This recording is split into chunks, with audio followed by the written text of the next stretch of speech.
Viva! Venho novamente hoje para partilhar convosco uma brevíssima reflexão intitulada O Cristão e a Política. Escolhi este pertinente tema tendo em conta os equívocos deliberados que têm sido objeto ao longo dos séculos, sobretudo em saber se o cristão deve ou não entrar na política. Em caso afirmativo, que ideologia política o cristão deve comungar. Estas duas questões não têm sido propriamente consensuais e têm sido objeto de infindáveis querelas doutrinárias no seio do cristianismo. Com a República Cristiana formulada por Dante Alighieri, que recebeu um amplo acolhimento no círculo do catolicismo, não havia propriamente uma separação nítida entre a Igreja e o Estado. Mas com a Reforma Protestante do século XVI, os teólogos protestantes demarcaram completamente com este entendimento, formulando um novo entendimento no sentido de fazer uma separação nítida entre a Igreja e o Estado, a fé e a política, naquilo que mais tarde ficou conhecida como a laicidade na Revolução Francesa do século XVIII. Respondendo diretamente à primeira questão, a meu ver, não vislumbro nenhum impedimento bíblico para que o cristão não entrasse na política, se assim entender fazê-lo, contando que quando vai entrar na política, que despisse a sua capa de cristão e vai a título individual, evitando fazer o uso indevido ou abusivo do cristianismo, tal como muitos fazem, infelizmente. Em relação à segunda questão, sobre que ideologia política o cristão deve, subscrever. A palavra de Deus não dá uma orientação concreta ou específica sobre que ideologia política o cristão deve fazer parte. Pode usá-la para sustentar uma mundividência política da esquerda, tal como pode usar a Bíblia para sustentar uma mundividência política da direita.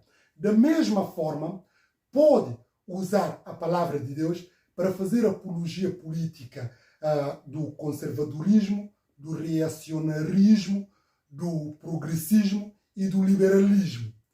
Da mesma sorte, pode também usar a palavra de Deus para sustentar uma mundividência política da social-democracia, do comunismo, da democracia cristã e do socialismo.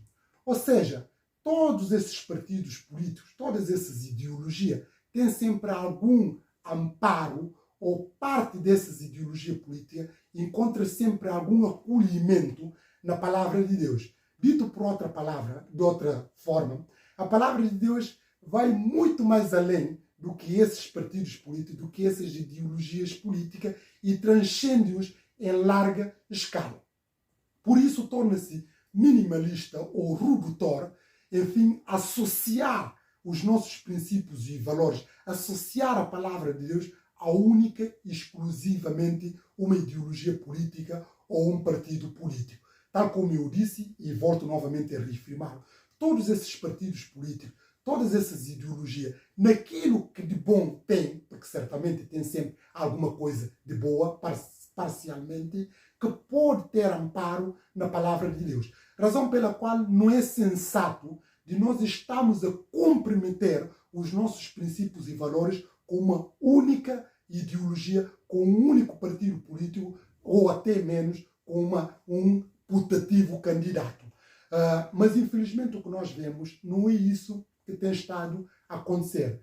Muitos, infelizmente, usam o nome do cristianismo para fins que não visam o cristianismo, para fins que não visam o evangelho, para fins que não têm nada a ver com a santidade da vida cristã, que não tem nada a ver com o progresso do evangelho. Antes, pelo contrário, pelos seus, interesses obscuros, interesses egoístas e individualistas, enganam aqueles que são mais simples usando este capote do cristianismo, usando o cristianismo para obter dividendos políticos. A nossa fé, os princípios e valores que nós, defendemos, o evangelho da nossa salvação vai muito mais além do que qualquer tipo de ideologia política, do que qualquer tipo de partido político. E mais, os cristãos não devem ficar obcecados de que para eles mudarem o mundo, têm necessariamente que entrar na política. Não! Nós sabemos que para haver uma verdadeira transformação, para haver uma verdadeira mudança, isso só se opera através do Evangelho, através da ação do Espírito Santo naqueles que se auto-intitulam filhos de Deus. Só assim que nós podemos haver uma verdadeira mudança. Mas o que nós vemos é que parece que há cristãos que acreditam mais que é na política que pode haver uma verdadeira mudança. E muitos ficam até excitados para entrar na política, para fazer política, do que propriamente para ter, enfim, o desejo ardente de ser bons cristãos, de serem missionários, de terem um comprometimento mais acentuado com a palavra de Deus, com a santidade da vida cristã. Esse é o paradoxo que nós vivemos, que também encerra os sinais dos tempos que nós estamos, enfim, circunscritos. Mas o que eu queria aqui deixar muito bem claro é que todos os cristãos, todos aqueles que querem fazer política, podem fazer política à vontade, mas por favor, que deixem de usar o nome do cristianismo, que deixem de usar a palavra de Deus, que deixem de usar o nome do Evangelho para tirarem dividendos políticos, para passar a ideia de que esses partidos, estes candidatos são nossos, porque defendem os nossos valores. Quando um cristão está a fazer essa apologia, ele está a passar a testar a si próprio, está a mostrar que a sua fé na palavra de Deus é pequena. A sua fé, ou até demonstra que não tem fé. Porque a nossa fé é suficiente, como eu disse, para fazer a mudança, para ver essas mudanças, enfim, acontecer. Naturalmente que há partidos, uns outros que têm visões mais radicais da vida e da sociedade, que podem ser mais flagrantes com aquilo que nós defendemos. Mas nós sabemos que o mundo está a caminhar, está a haver toda uma convergência para, enfim, para o fim do próprio mundo. Razão pela qual nós temos que orar pela sociedade que nós estamos envolvidos e, acima de tudo, pedir a orientação de Deus para haver uma verdadeira mudança. Não em julgar que somos nós que vamos fazer essa mudança na política. Não. Se temos que fazer essa mudança, é através da igreja, é através da grande comissão, é através da santidade da vida cristã, é através da ação do Espírito Santo em nós e também na conversão de mais almas ao cristianismo que pode realmente ver uma verdadeira mudança. A política até pode fazer alguma mudança, mas essas mudanças são mudanças aparentes que não têm consistência no futuro, que não têm consistência no tempo. E estas mudanças só o cristianismo proporciona. Por isso, nós somos convocados, nós que somos cristãos, somos convocados a concentrar a nossa atenção na grande comissão, a concentrar a nossa atenção na igreja, a concentrar a nossa atenção no testemunho coerente da palavra de Deus, porque isso tem mais impacto do que propriamente entrar na política. E é importante salientar que a política, por aquilo que nós sabemos, é um mundo sujo, é um mundo onde envolve mentira, falsidade, corrupção, servilismo e subserviência. Ora, tudo isto é difícil um cristão entrar neste mundo e não sujar, e não for contaminado. Infelizmente, isso que nós vemos de muitos cristãos que vão lá, às vezes até acredito, muitos vão com boas intenções, mas depois acabam por ser sujados por essas questões. Porque nós sabemos que a política rege-se, tem as suas regras e há obediência partidária. Quem tenta ser genuíno, tenta ser realista, tenta ser verdadeiro, tenta ser justo, tenta ser honesto, tenta ser, enfim, de defender princípios e valores, essa pessoa não tem, enfim, um percurso feliz. Não vai ter sucesso na política, não vai progredir na política, não vai conseguir sobressair na política.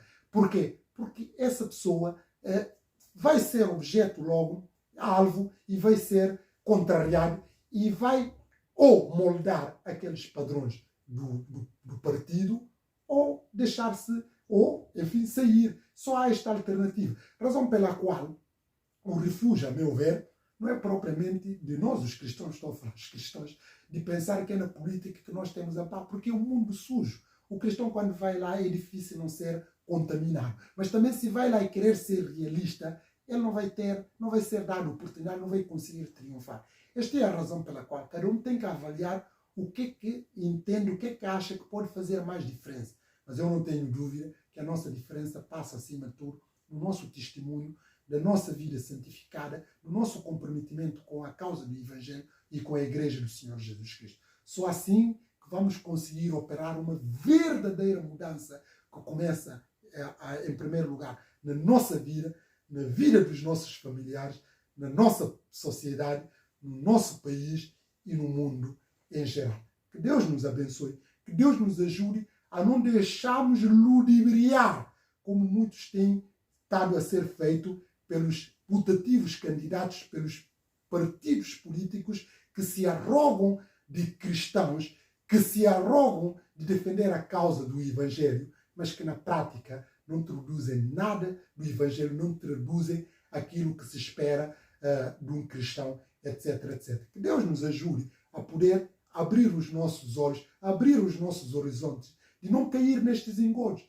Infelizmente, a realidade prática nos mostra que muitos crentes entram nessas questões e até triste ver os próprios cristãos a guerrearem-se na política, enfim, sujando, obstaculizando o nome de cristianismo, obstaculizando, enfim, a palavra de Deus e obstaculizando a progressão do Evangelho no mundo. Que não sejamos essa causa de tropeço, antes pelo contrário, que sejamos bênçãos nas mãos de Deus para operar uma verdadeira mudança que este mundo tanto pede e precisa. Que Deus nos abençoe, que Deus nos ajude. Até a próxima ocasião. Muito obrigado pela atenção dispensada.